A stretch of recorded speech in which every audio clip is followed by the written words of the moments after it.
ಒಂದು ಮೀಸಲಾತಿ ನಮಗೆ ಹೆಣ್ಮಕ್ಳು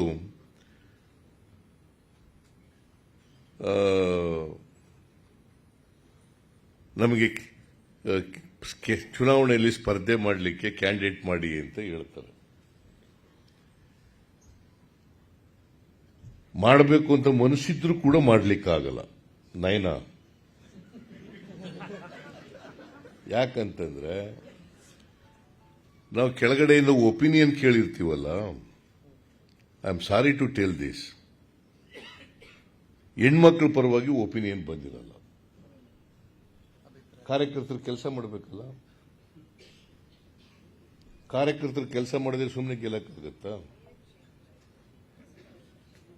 ನಿಮ್ಮಲ್ಲಿ ಯಾಕೆ ನಿಮಗೆ ಸುಮ್ಮನಾಗಿದ್ದಾರೆ ಅಂತಂದ್ರೆ, ನಿಮ್ಮ ಅಮ್ಮ ಅಲ್ಲಿ MLA ಆಗಿದ್ಲು. ಹಾಗಾಗಿ ಅಲ್ಲಿ ಕಾರ್ಯಕರ್ತರು ಹೆಣ್ಮಕ್ಳಿಗೆ ಕೆಲಸ ಮಾಡಿ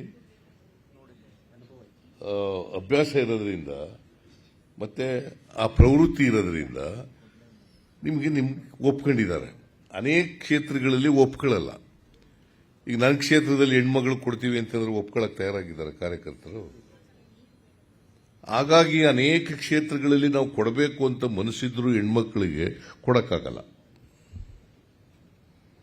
ಯಾಕಂದ್ರೆ ಆ ಕಡೆ ಪುರುಷರು ನಿಂತ್ಕೋತಾರೆ ಎದುರುಗಡೆ. ಇವರು ಮಹಿಳೆಯರ ಹತ್ರ ಒಂದು ಈಗಿನ ಚುನಾವಣೆಗಳು ನಾನು ಹೇಳಕ್ ಹೋಗೋದಿಲ್ಲ, ಬಹಳ ಕಷ್ಟ ಇರ್ತವೆ. ಈಗ ಅದಕ್ಕೆ ನಾನು ಹೇಳಿದೆ, ಅನೇಕ ಸಾರಿ ಹೆಣ್ಮಕ್ಳಿಗೆ ಹೇಳ್ತೀನಿ ನಾನು ಕೇಳಕ್ ಬಂದಾಗ, ಟಿಕೆಟ್ ಕೇಳಕ್ ಬಂದಾಗ, ನೋಡ್ರಮ್ಮ, ನೀವು ಮಹಿಳಾ ಮೀಸಲಾತಿ ಕಾಯ್ದೆ ಇದೆಯಲ್ಲ, ಬಿಲ್ ಇದೆಯಲ್ಲ, ಅದು ಪಾಸ್ ಮಾಡಲಿಕ್ಕೆ ಹೋರಾಟ ಮಾಡ್ರಿ ನೀವು. ಅದು ಜಾರಿಗೆ ಬಂದಾಗ ಮಾತ್ರ ನಿಮಗೆ ಮಹಿಳೆಯರಿಗೆ ನ್ಯಾಯ ಸಿಗಲಿಕ್ಕೆ ಸಾಧ್ಯ ಆಗ್ತದೆ. ಇಲ್ಲ ಸಿಗೋದು ಕಷ್ಟ. ಯಾವುದೇ ರಾಜಕೀಯ ಪಕ್ಷ ಕೊಡ್ಲಿಕ್ಕಾಗಲ್ಲ. Whether it is BJP or Congress party or any political party. ಯಾವ ಪೊಲಿಟಿಕಲ್ ಪಾರ್ಟಿಯಲ್ಲಿ ನಿಮ್ಗೆ 50% ಕೊಟ್ಟವ್ರಿಗೆ ಹೇಳಿ ತೋರಿಸಿ ನೋಡೋಣ. ಇವತ್ತಿನವರಿಗೆ ಓಲೆ 33% ಅವರು ಕೊಟ್ಟಿರೋದು ತೋರಿಸಿ ನೋಡೋಣ. ಎನಿ ಪೊಲಿಟಿಕಲ್ ಪಾರ್ಟಿ ದೇಶದಲ್ಲಿ ಎಲ್ಲೂ ಕೊಟ್ಟಿಲ್ಲ. ಮೀಸಲಾತಿ ಆದರೆ ಈಗ ತಾಲೂಕು ಪಂಚಾಯಿತಿ, ಜಿಲ್ಲಾ ಪಂಚಾಯಿತಿಗಳಲ್ಲಿ, ಮುನ್ಸಿಪಾಲಿಟಿಗಳಲ್ಲಿ, ನಗರಸಭೆಗಳಲ್ಲಿ, ನಗರಪಾಲಿಕೆಗಳಲ್ಲಿ ಮೀಸಲಾತಿ ಇದೆ. ನಾವು ಯು ಹ್ಯಾವ್ ಟು ಗಿವ್ 50%. ತಪ್ಪಿಸ್ಕೊಳ್ಳಕ್ಕೆ ಸಾಧ್ಯನೇ ಇಲ್ಲ. 50% ಮೀಸಲಾತಿ ಕೊಡಬೇಕು ಅಂತಿದೆ, ಕೊಡ್ತೀವಿ. As a matter of fact ಪುರುಷರಿಗಿಂತ ಹೆಣ್ಮಕ್ಳಿಗೆ ಜಾಸ್ತಿ ಸಿಗುತ್ತೆ ಸೀಟು. ಜನರಲ್ ಕ್ಯಾಟಗರಿನಲ್ಲೂ ಕೂಡ ಹೆಣ್ಮಕ್ಳು ಮೀಸಲಾತಿ ತಗೊಳ್ತಾರೆ. ಈಗ 50% ಅಂತ ಇದ್ರೆ ಬೆಂಗಳೂರಿನಲ್ಲಿ 198 ಸ್ಥಾನಗಳು, ವಾರ್ಡ್ಗಳಿದ್ದವು. 108 ವಾರ್ಡ್ಗಳಲ್ಲಿ 103 ಜನ ಮಹಿಳೆಯರಿದ್ರು. So it is more than 50%. The last ಇದರಲ್ಲಿ ಕಾರ್ಪೊರೇಷನ್ನಲ್ಲಿ 103 ಜನ ಮಹಿಳೆಯರಿದ್ರು out of 198 wards. Total wards ಇದ್ದದ್ದು 198, ಮಹಿಳೆಯರಿದ್ದದ್ದು 103. ಅದಕ್ಕೆ ಪ್ರೊಫೆಸರ್ ಹೇಳಿದ್ದು, ನೀವು ಏನೋ ಮಹಿಳಾ ಮೀಸಲಾತಿ ಇದು ಮಸೂದೆ ಪಾಸ್ ಆಗ್ಬಿಟ್ಟದೆ ಪಾರ್ಲಿಮೆಂಟ್ನಲ್ಲಿ. ನರೇಂದ್ರ ಮೋದಿ ಅವರು ಹೇಳಿದ್ರು, ನನ್ನನ್ನ ದೇವ್ರು ಕಳಿಸಿದಾನೆ ಇಲ್ಲಿಗೆ ಮಹಿಳೆಯರಿಗೆ ಮೀಸಲಾತಿ ಕೊಡೋಕ್ಕೆ. ದೇವರೇ ಕಳಿಸಿದ್ರು.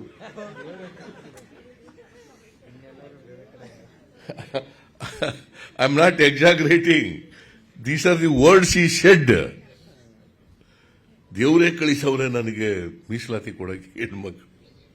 ಹಾಗಂತ ಹೇಳ್ಬಿಟ್ಟು ಬಿಲ್ನಲ್ಲಿ ಈ ತರ ಎಲ್ಲ ಬರೆದು ಬಿಟ್ಟವ್ರೆ.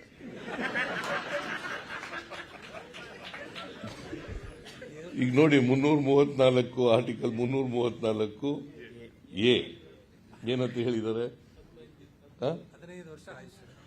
15 ವರ್ಷ ಆಯುಷು, ಆಮೇಲೆ ಡಿಲಿಮಿಟೇಷನ್ ಮಾಡಬೇಕು, ಆಮೇಲೆ ಸೆನ್ಸಸ್ ಮಾಡಬೇಕು ಅಂತ. ಸೆನ್ಸಸ್ಸು ಈಗ 21ಕ್ಕೆ ಮಾಡಬೇಕಾಗಿತ್ತು, 23 ಆಯಿತು, ನೋಟಿಫಿಕೇಶನ್ ಆಗಲಿಲ್ಲ. 21ರಲ್ಲಿ ಆಗಲಿಲ್ಲ, ಇನ್ನು 31ಕ್ಕೆ ಆಗಬೇಕು. ಸೊ 31ಕ್ಕೆ ಆದ್ಮೇಲೆ ಡಿಲಿಮಿಟೇಷನ್ ಆಗಬೇಕು. 2 ವರ್ಷ ನೋಟಿಫಿಕೇಶನ್ ಪಬ್ಲಿಷ್ ಆಗಕ್ಕೆ 2 ವರ್ಷ ಬೇಕು. ಎಲ್ಲಿ ನಿಮಗೆ ಸಿಗ್ತದೆ? 15 ವರ್ಷ ಆಗಿ ಹೋಯ್ತಲ್ಲ. ಸುಮ್ಮನೆ ಚಪ್ಪಾಳೆ ತಟ್ಟಕ್ಕ ನೀವು ನೋಡಿ, ಸುಮ್ಮನೆ ಚಪ್ಪಾಳೆ ತಟ್ಟದು. 15 ವರ್ಷ ಅಂತ ಯಾಕೆ ಇಟ್ರು? ಅದನ್ನ ಯಾರಾದ್ರೂ ಪ್ರಶ್ನೆ ಮಾಡಿದಾರ? 15 ವರ್ಷ ಮಾತ್ರ ಇದ್ರ ಆಯಸ್ಸು. ಯಾಕೆ?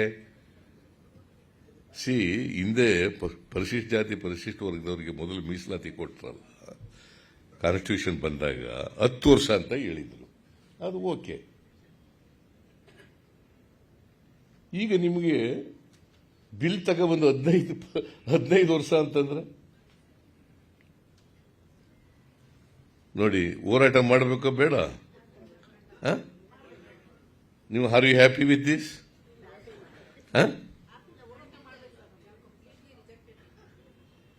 ನಾ ರಾಜಕೀಯಕ್ಕೋಸ್ಕರ ಮಾತಾಡ್ತಾ ಇಲ್ಲ, ಬಿಲ್ನಲ್ಲಿರೋದು ಹೇಳ್ತಾ ಇದ್ದೀನಿ. ಪ್ರೊಫೆಸರ್ ಹೇಳಿದ್ರು ಅದನ್ನ, ನಾನು ಸ್ವಲ್ಪ ರಾಜಕೀಯವಾಗಿ ತಮಾಷೆಯಾಗಿ ಹೇಳ್ತಾ ಇದ್ದೀನಿ, ಅವರು ಬಹಳ ಸೀರಿಯಸ್ ಆಗಿ ಹೇಳಿದ್ರು.